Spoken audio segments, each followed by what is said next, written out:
Welcome to Wonders and Miracles podcast, where we celebrate miraculous moments in everyday lives. I'm Liza Lawrence. I'm glad to have you join me as we celebrate wonders and miracles together. Okay, well, I am excited today to be here with Alicia, and she is from Idaho. She's going to share with us an experience that she had back in 2008. She had a flesh-eating virus due to a skiing accident and almost lost her leg.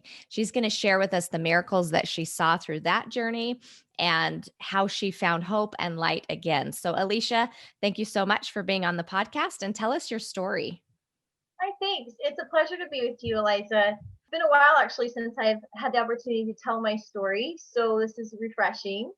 And it's kind of funny how when time passes, you actually start to forget some of the details, and so it's good to go back and tell your stories, and it's good to write things down, which I have. Sometimes I read my own story and go, oh yeah, I forgot about that detail. So hopefully I can recall all the important parts today of my story.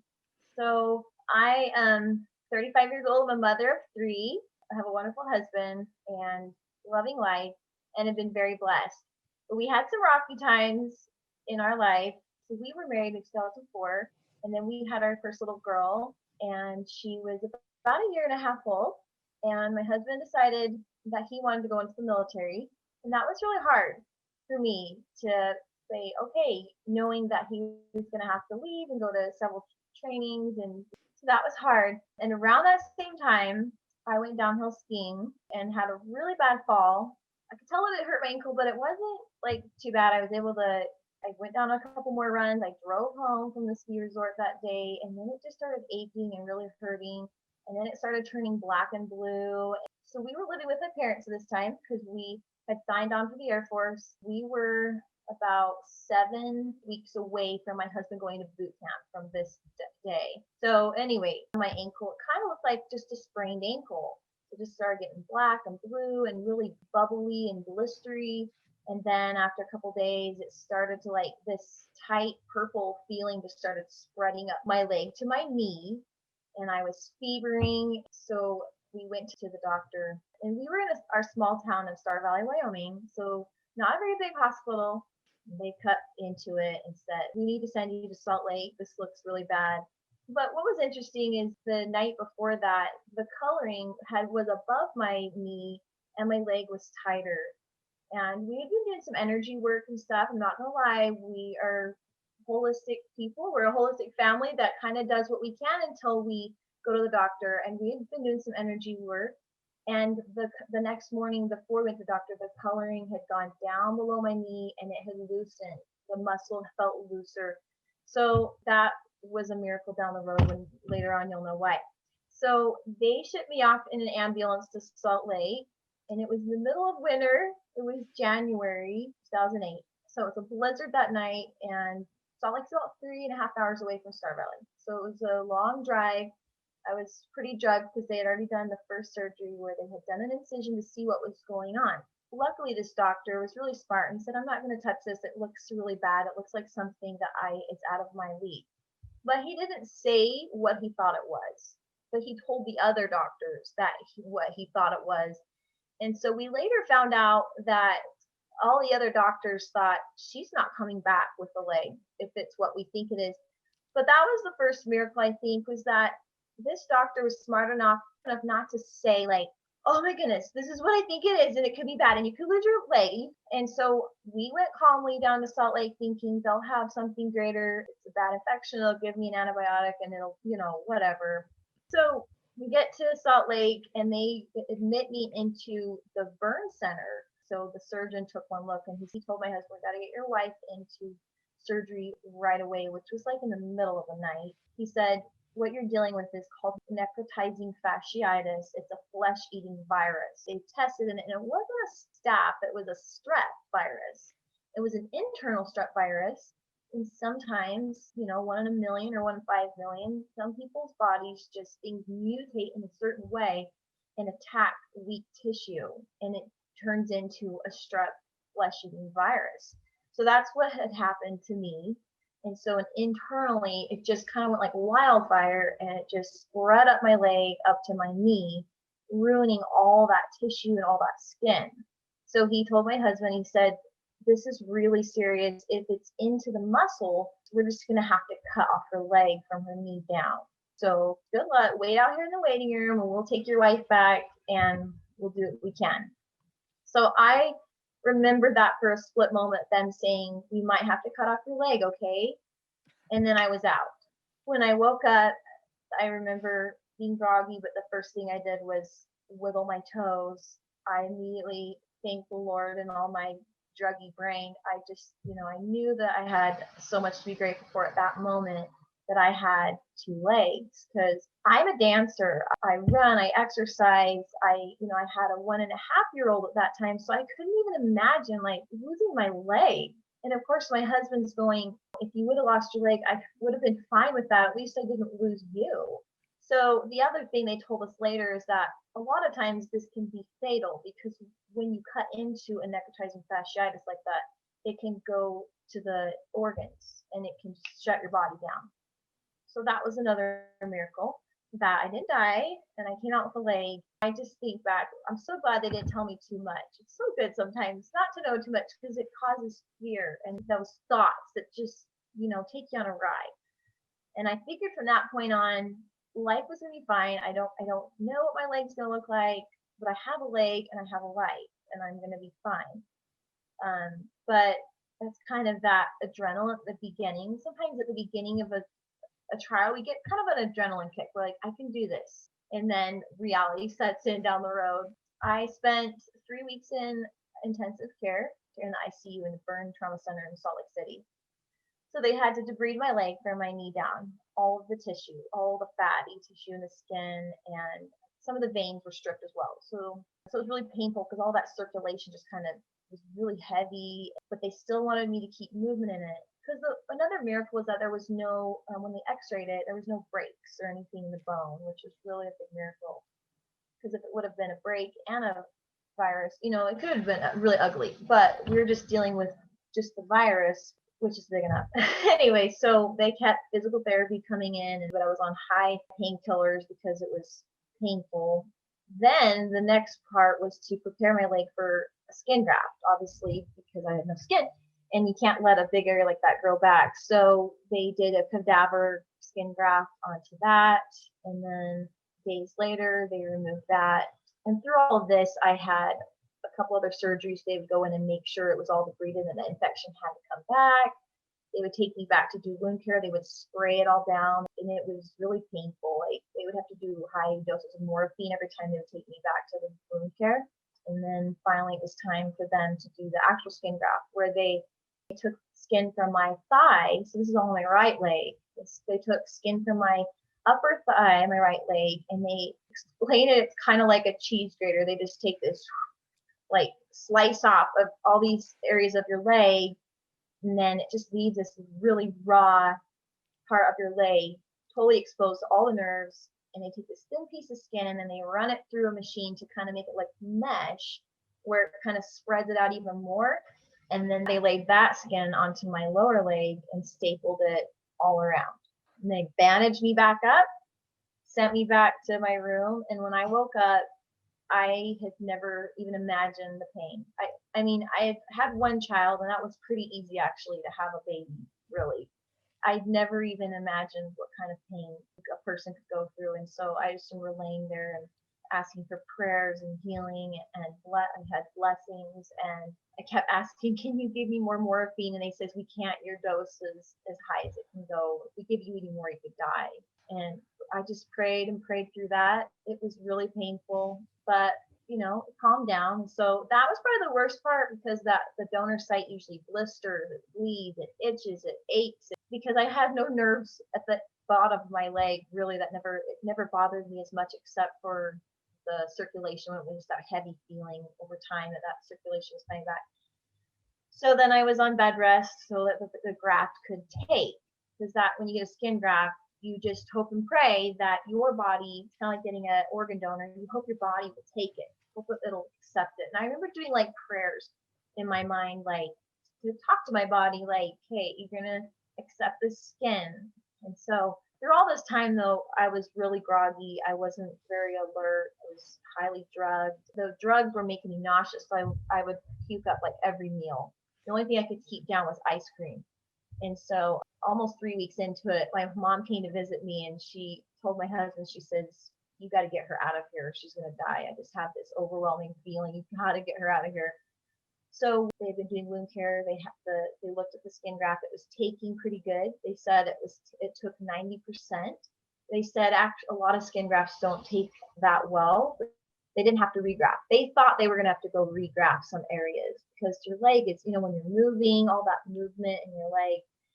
So that was another miracle, is that they didn't have to do any more regrafting. My husband begged, can we please take her home?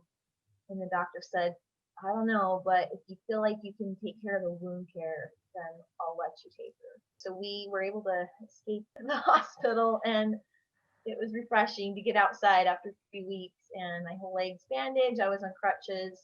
Trying to learn how to walk again was not working really well for me because my mind was so drugged. They would say, okay, put pressure here, try to take a step, and I just couldn't put the two together, what they wanted and what I was supposed to do. It was just the weirdest thing. So we go back to my parents' house. It's been weeks. My mom for after a couple days, she just had this feeling, these drugs are doing her more harm than good. And she says, you know what? I think you'll be fine with ibuprofen. And I was like, I don't know if I can do it. She's like, let's just try. So she took the medicine and she dumped it down the toilet. And it was like hydrocodone or whatever, one of those. And as soon as I got off that, I realized I really wasn't in that much pain. I was in discomfort.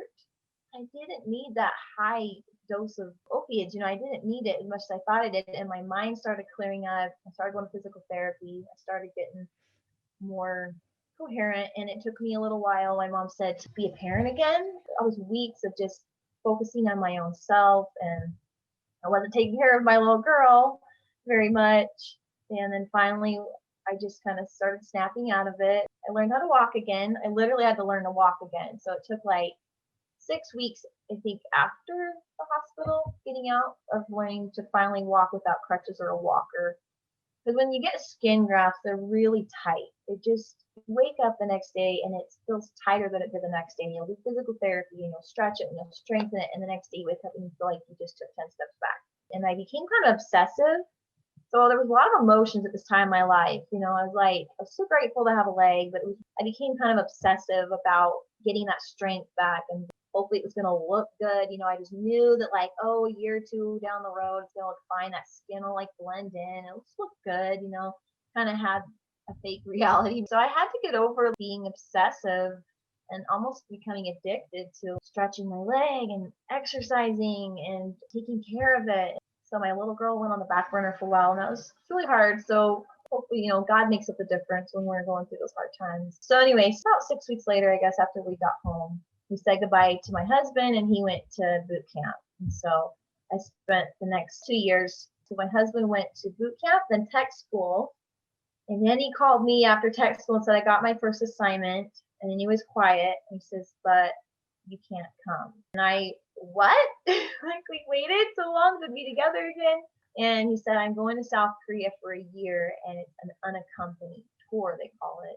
And I was like, no, we're going to write a letter to the Air Force saying your wife is not mentally capable of handling this. You can't do this. But they explained well, you'll get extra money and blah, blah, blah. And he's like, you can live with your parents. So we kind of felt like we wouldn't fight it. We would just trust the Lord. So we did it. And that was really hard because it took me a while to finally feel like I was healing. And I had to wear a pressure sock all the time.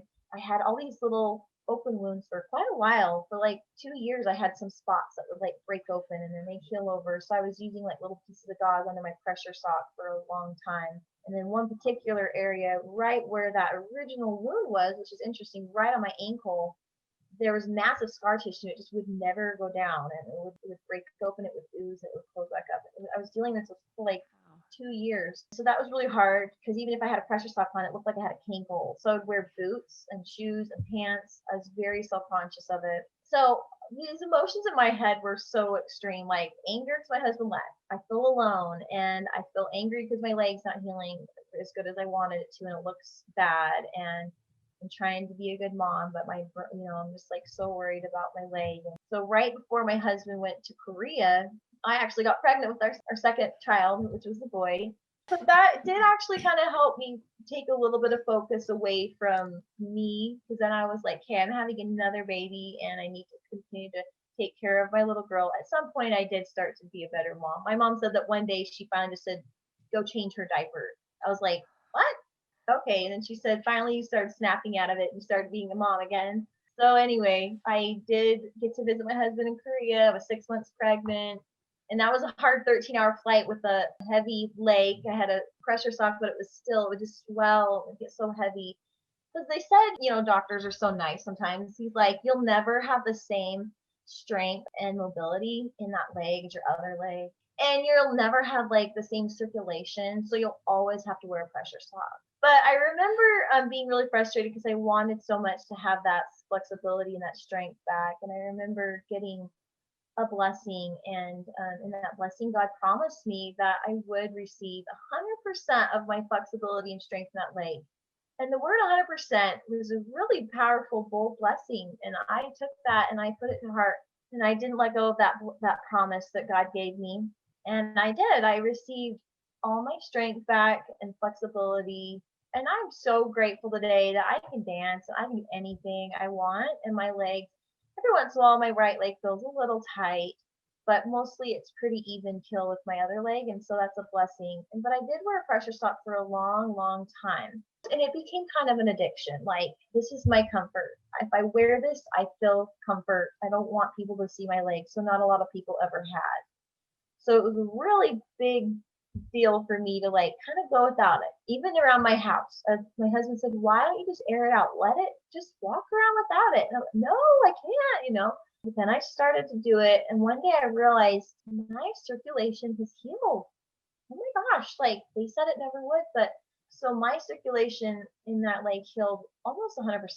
Like every once in a while, if I'm on an airplane or like it's really hot outside, I'll feel kind of just a little heaviness in that leg. I also got a reconstructive surgery. When my husband got back from the military out of Korea, we went to a base together, and in the military was able to pay for a reconstructive surgery on that one area that never would heal. So I always had that painful look.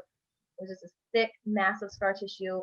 And I went to a plastic surgeon, and he says, we can fix that, but I'm going to need to regraft that area. No, I'm not doing that again.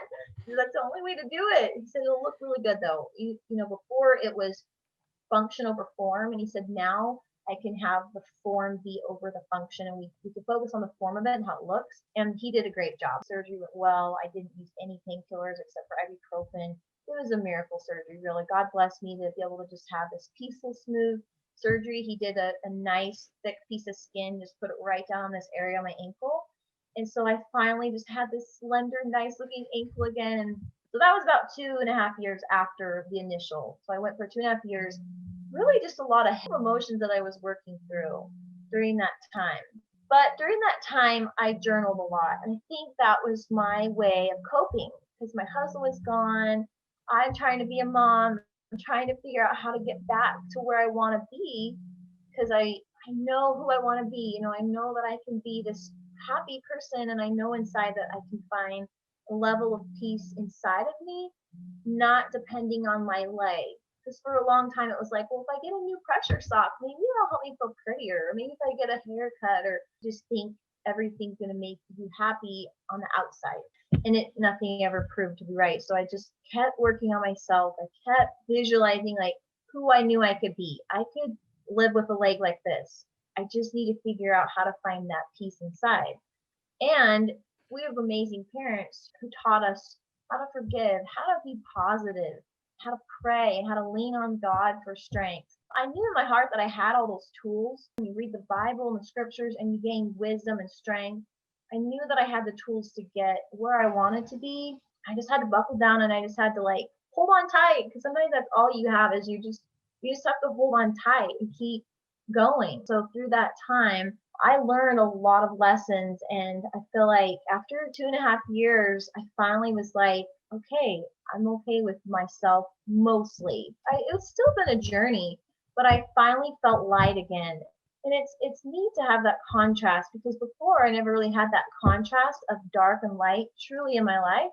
And some people are lucky and they don't really ever have to go through these catastrophic events or darkness, I would think. I don't know. You look at some people and you think, I bet they never had to go through something like really dark. But I don't know. So I'm grateful for that contrast in my life, because I've met people since and I thought, I don't know exactly what you're going through, but I know it's got to feel dark.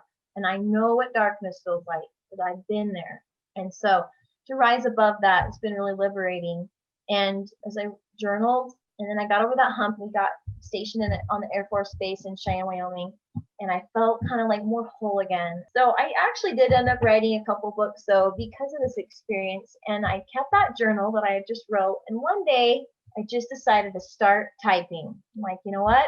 I'm going to put this into something. Maybe it'll be a journal, or maybe it'll become a book. Whatever it becomes, I'm going to just start typing what I have learned.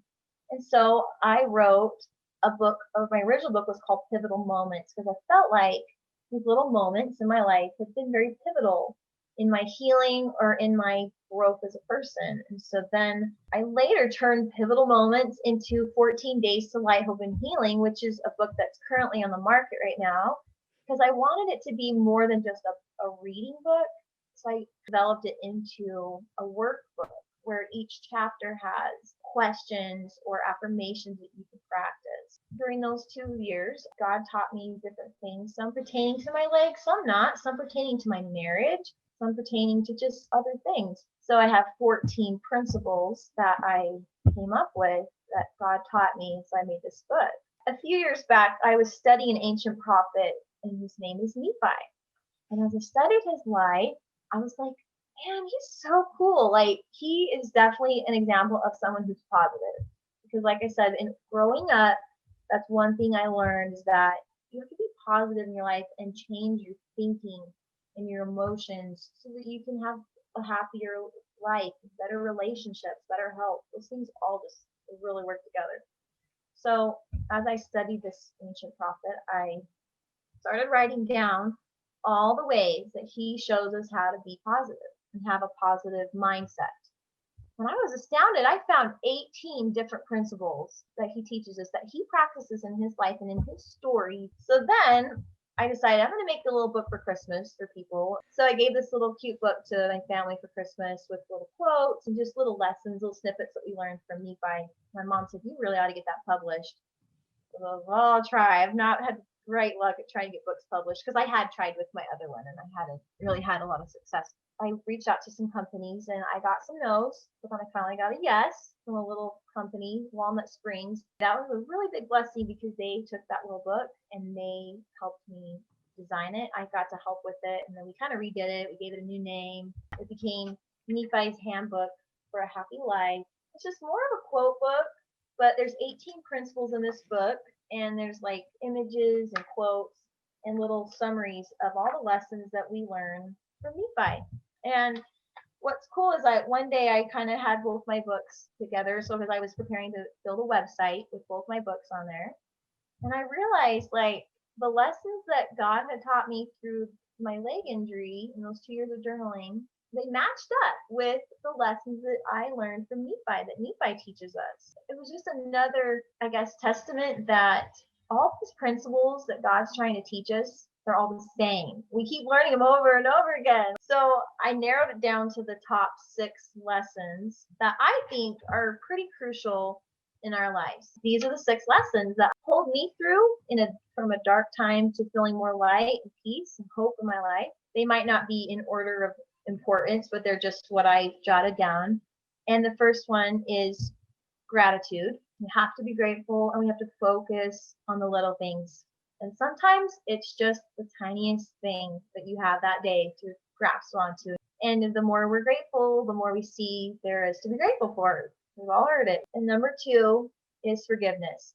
And this is a really interesting topic for people. I think even for myself, as an adult, I've learned the depth of forgiveness. As a kid, you're just like, I'll forgive someone if they do something mean to me. And if I do something bad, I'll ask for forgiveness. But as an adult, many of us are learning that forgiveness goes really deep, because sometimes we're not even aware that we need to forgive an emotion of anger. Sometimes we're angry at something or someone or even God. And we have to forgive, and we have to forgive ourselves of so many things, like whether it's a fear or a doubt or a belief or just something we did that we shouldn't have done. Forgiving ourselves is huge. And the power of prayer is obviously a huge one, because where would we be spiritually without prayer, without that link to a higher power?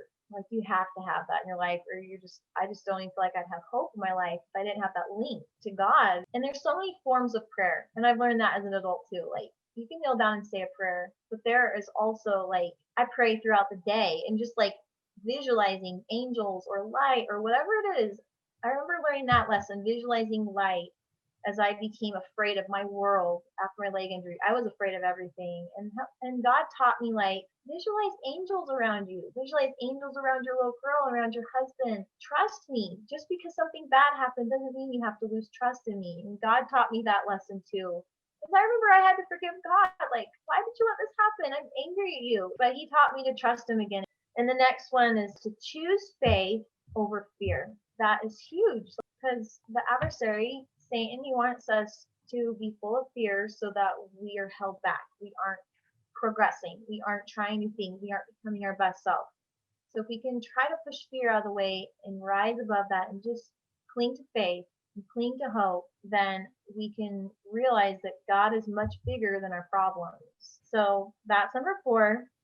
And number 5 is being anchored in Christ, knowing who our Savior is. And that kind of went along with prayer, just having that link. But realizing that because of Jesus Christ, who sacrificed and suffered all, he was able to break those chains that are not only sin, but sadness and darkness and fear and all those things that are opposite of light. Jesus Christ broke the chains for everything and unleashed this amazing power of light that we can partake of. And the last one is the power of our thoughts, which I touched on a little bit. And not only our thoughts, but it's your emotions, because a thought creates an emotion, and emotion is the energy vibration.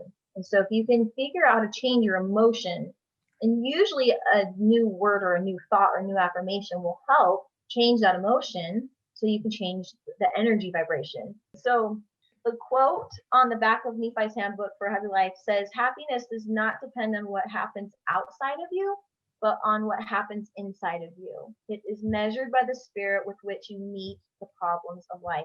I put that on the back of my book because it's kind of like my theme for my life. I have a skin grafted leg. I don't look normal. I don't look cute in shorts and skirts. Someday I will. I have that hope. But it's really what goes on inside of us. It's in our heart. It's in our mind. It's in our emotions. It's in our faith. We have more power than we think because it's inside. And God gave us that gift.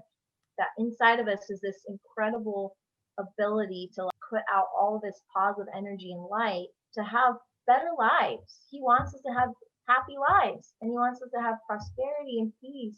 Not only that, but he wants us to be a light to others. And I think that's what's cool about going through hard times, is that if we can rise above it, God uses us. He uses us to help maybe touch a few other people. And I'm grateful for the opportunity that I've had to rise above a dark part of my life. And one more quote to end the day. In the last year, it's been kind of scary with COVID. One day, the Spirit said, I can make good of a lot of things. And so that God can make good of a lot of things has been kind of the motto in our family. And it came at a really good time in our life. It came before COVID. But when COVID hit, I reminded my kids, God can make good of a lot of things.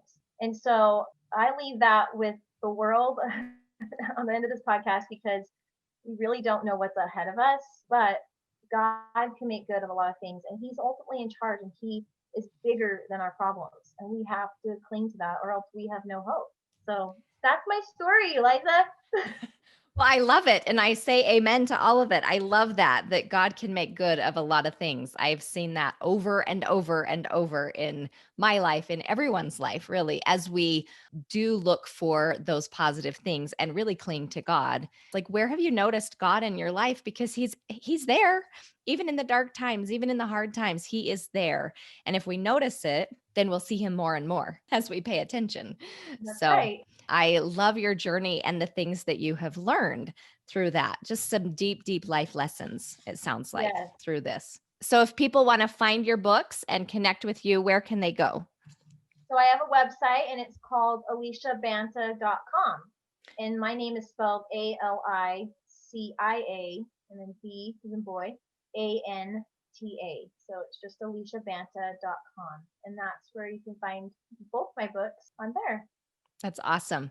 Well, thank you so much. I'm excited to go. I'm going to go get your books now and check those out because I'm a reader, but I'm a self-help reader. I love I love those kind of books, and anything that keeps our mind focused on good things and progress and growth, I think is valuable. Thank you so much. Thank you so much for having me. It's been a pleasure. Thank you so much for listening to this miracle story. Please subscribe to my